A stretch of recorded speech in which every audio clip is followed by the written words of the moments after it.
নমস্কার বন্ধুরা, চলে এলাম ঘরের ঘরোয়া রেসিপি নিয়ে। তো ঘরে যা ছিল তাই দিয়ে চটজলদি বানিয়ে ফেললাম চিকেন বিরিয়ানি। তো চলো কিভাবে কি রান্না করলাম তোমাদের সাথে শেয়ার করি। আর তোমরা দেখতেই পাচ্ছ এটা কতটা সুন্দর হয়েছিল।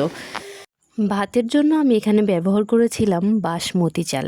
তো এই যে এখানে ভাতের চাল বসিয়ে দিয়েছি। এর মধ্যে দিয়ে দিয়েছিলাম আমি বিভিন্ন গোটা মশলা। এখানে মাংস ম্যারিনেট করে নিয়েছিলাম আর আলু ছুলছিলাম, সিদ্ধ করা ছিল।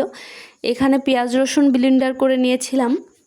কড়াই বসিয়ে এখানে দিয়ে দিচ্ছি সাদা তেল। আমি খুব একটা বেশি তেলে বিরিয়ানি রান্না করব না, পরিমাণ মতোই দিব। এখানে মাংস ম্যারিনেট করা ছিল টক দই এবং লেবু এবং লবণ দিয়ে, যাতে মাংস থেকে কোনো স্মেল না আসে। আর আমি মাংসগুলো খুব সুন্দরভাবে ভেজে নেব কড়া করে, একদমই এর থেকে কোনো স্মেল আসবে না। যেহেতু চিকেন বিরিয়ানি রান্না করছি, মাংসগুলো পিসগুলো ভালো বড়ই রেখেছিলাম। মাংসগুলো এভাবেই লাল লাল করে আমি ভেজে নেব।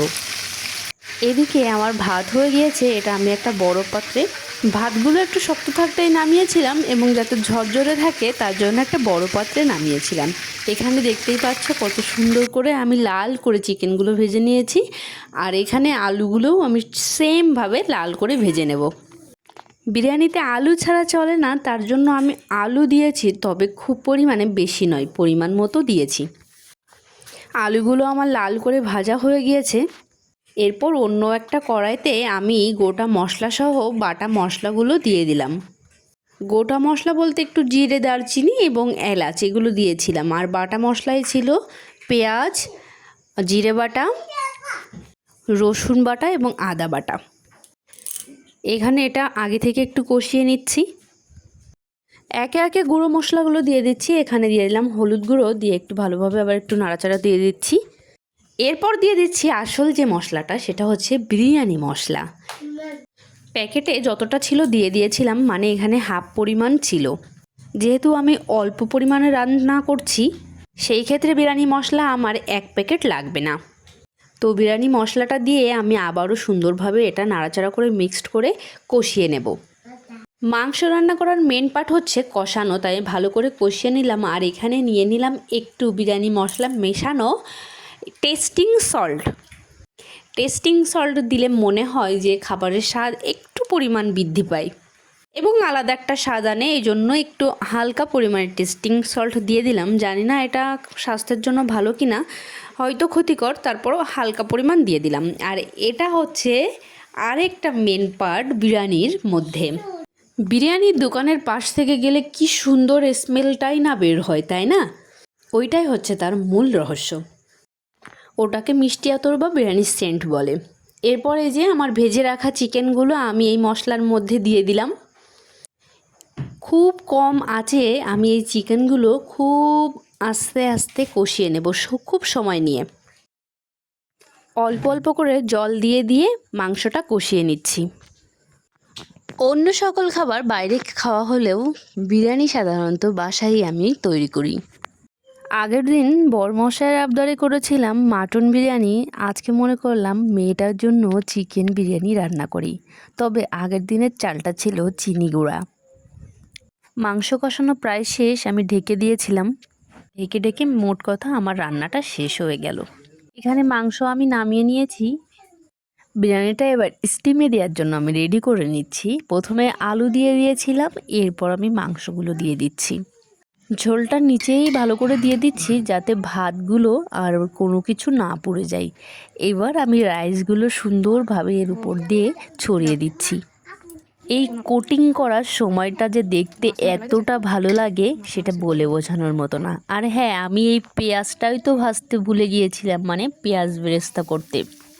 ভাত রেডি হওয়ার পরে মনে পড়লো এই যা, আমি তো পেঁয়াজটা বেরেস্তা করিনি। তারপর পেঁয়াজটা বেরেস্তা করে নিলাম। আর এখানে আরেকটা বিরিয়ানির সেন্ট, এটা ব্যবহার করলাম।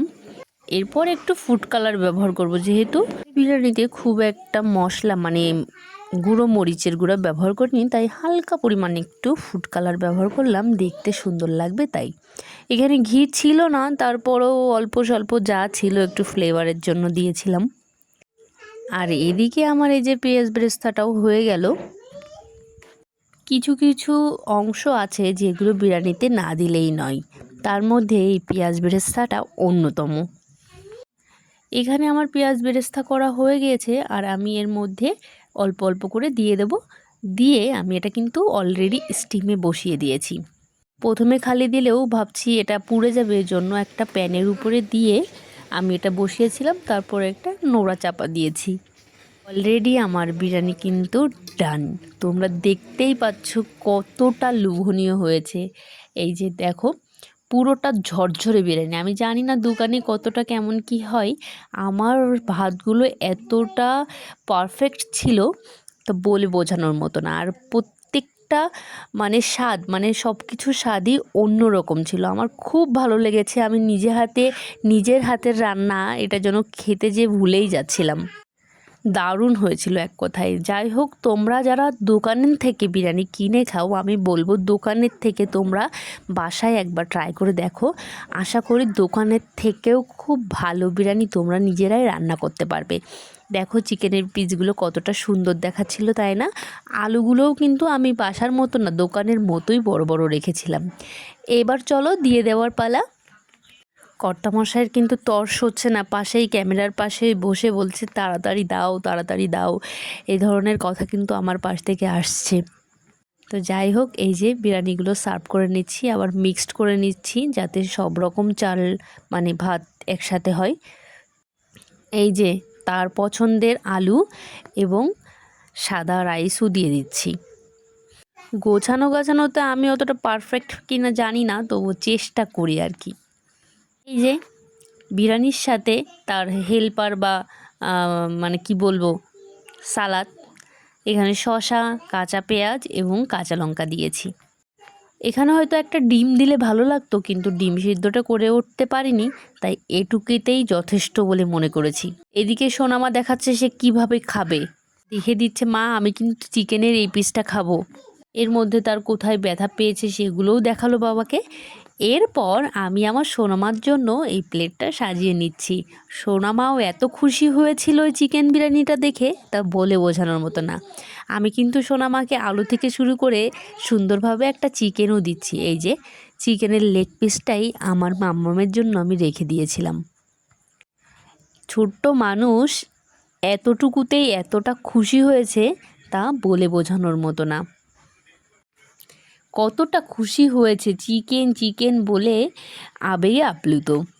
যাই হোক, এখানে সোনামারটা দিয়ে দিয়েছি, এখানে দিয়ে দিচ্ছি আমার কর্তামশায়েরটা। সে তো বাবা কত রকম কথার ঝুড়ি। প্রথমে দেখে মনে হয় যে সে খুশি হয়নি, কিন্তু আসলে সে খাওয়ার জন্য এতটাই আপ্লুত হয়েছিল বলে বোঝানোর মতো না। তাছাড়া সে একটু ক্লান্তও ছিল, ডিউটি থেকে ফিরে একটু ক্লান্ত তো সে থাকে। তার মধ্যে আমি একটা তাকে সারপ্রাইজ দিলাম, অনেক খুশি হয়েছিল। এবার সে রিভিউ দেবে বা বলবে খেয়ে কেমন হয়েছে। এটা যে কোনো রান্না করার পর আমি যেন তার মুখ থেকে শোনার জন্য একদম অধীর হয়ে থাকি, যে সে খেয়ে একটু বলুক যে এটা কি পারফেক্ট হয়েছে না কোনো কিছু রান্নাতে কম হয়েছে। তো এটাই আমি জানতে চাই, যে যদি কখনো একটু কোনো কিছু সমস্যা থাকে সেটা ঠিক করবো আর কি। অনেক সুন্দর হয়েছে এটা বলছে, তবে সত্যি কথা বলতে তার শরীরটা ওই দিন ভালো ছিল না, তো ও বলতে পারছে না যে রিয়াকশনটা সেভাবে আমি ওর থেকে পাইনি। তোমার পছন্দ এখান হয়েছে থেকে আমার সোনামাই অনেক সুন্দর রিয়াকশন দিয়েছে। চিকেন বিরিয়ানি তোমার মাঝে মাঝে করে দেওয়া লাগবে। ছোট্ট বাচ্চাদের খুশি করতে পারলে জানো তো আমাদের এতটা ভালো লাগে বলে বোঝানোর মতো না। আমি চেষ্টা করি এই জন্য মাঝে মধ্যে আমার সোনামাকে ওর পছন্দ মতো খাবার দিতে। আর এখানে আমি নিজেও নিয়ে নিলাম আমার জন্য একটু বিরিয়ানি। চিকেন বিরিয়ানিটা অনেক পারফেক্ট হয়েছিল দোকানের তুলনায়। আমার তো খেয়ে খুবই ভালো লাগলো। এই যে আমি প্লেট পুরো সাফাই করে দিয়েছি, আলুটাও সুন্দরভাবে গুলে গিয়েছিল। যাই হোক, খেয়ে দিয়ে পেট পুড়ে ওঠার সাথে সাথে কর্তামশাই আম নিয়ে হাজির। সে ব্যানানা ম্যাঙ্গো নিয়ে চলে এসেছে আমার জন্য। আমি যদিও বলছি যে আমি এখন খাবো না, সে তো নারাজ। সে ব্যানানা ম্যাঙ্গো দিয়ে বলছি ম্যাঙ্গো ব্যানানা। আমি তার কাছে প্রথমে জিজ্ঞাসা করলাম এটা কী আম, সে বলছে ম্যাঙ্গো ব্যানানা। এটা ম্যাঙ্গো ব্যানানা আবার কী আম, আমি তো আগে কখনো শুনিনি। তো যাই হোক, সোনামাকে একটু খাইয়ে দিচ্ছিলাম। আমটা আসলে খুব মিষ্টি ছিল, খুব মিষ্টি ছিল। মাম্মামকে একটু খাইয়ে দিচ্ছিলাম। বিরিয়ানি খেয়ে ওঠার পরে যদিও আমটা খেতে আমার ইচ্ছা হচ্ছিল না, তারপরও আমি একটু খেয়ে নিলাম এবং তাকে রিভিউ জানিয়ে দিলাম অনেক সুন্দর হয়েছে। ওমা এতেই সে ক্ষান্ত দেয়নি, এরপর সে আবার কাঁঠাল ভাঙতে চলে গিয়েছে। তো যাই হোক, কাঁঠাল আমি আর খাইনি, কাঁঠাল আমার ভালো লাগে না খুব একটা। তো ভিডিওটা কেমন লাগলো তোমরা কমেন্ট করে জানিও। ধন্যবাদ।